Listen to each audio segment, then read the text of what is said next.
ముందుగా హెడ్లైన్ 2025-26 ఆర్థిక సంవత్సరానికి సంబంధించి 3,22,000 కోట్ల రూపాయలతో బడ్జెట్ సభ ముందుకు తీసుకొచ్చారు. సూపర్ 6 మేనిఫెస్టో హామీలు, అభివృద్ది పనులకు ఎక్కువ కేటాయింపులు జరపాల్సి రావడంతో బడ్జెట్ వ్యయం 3 లక్షలు దాటింది. అవునా?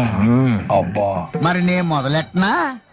మా ఆడబిడ్డలు జిల్లాలో ఎక్కడ ప్రయాణం చేయాలన్నా ఉచితంగా ఆర్టీసీ బస్సుల్లో ప్రయాణం చేయొచ్చు.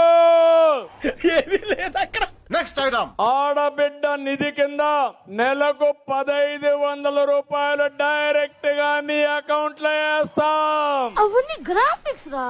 అంతేకాదు నీకు ఉద్యోగం వచ్చే వరకు నెలకు 3,000 రూపాయలు నిరుద్యోగ భృతి ఇస్తా. 10 లక్షలు చెక్ ఇస్తావా క్యాష్ తో చెప్పు. రైతుకు సంవత్సరానికి 20,000 రూపాయలు ఇప్పుడు ఇచ్చేది కాకుండా 20,000 వరకు ఇచ్చేట్టుగా మొక్క జరుగుద్ది. అవన్నీ నమ్మే ఉంటే నీ ఫేస్ లాగే నువ్వు ఏదో కన్నాలేసుకు బతకాల్సి వస్తుందిరా. బీసీలకి 50 సంవత్సరాలకే పింఛన్ ఇచ్చే విధానానికి శ్రీకారం చుడుతున్నాం. ఇది పోయినట్టే. తల్లికి వందనం కింద సంవత్సరానికి ప్రతి ఒక్క బిడ్డకి 15,000 రూపాయలు ఇచ్చే బాధ్యత నాది. అసలు మీకు ఈ ఆలోచన ఎలా వచ్చింది? నాకు ఈ ఆలోచన ఎందుకు వచ్చిందని అడిగే బదులు మీకెందుకు రాలేదని సిగ్గుపడండి.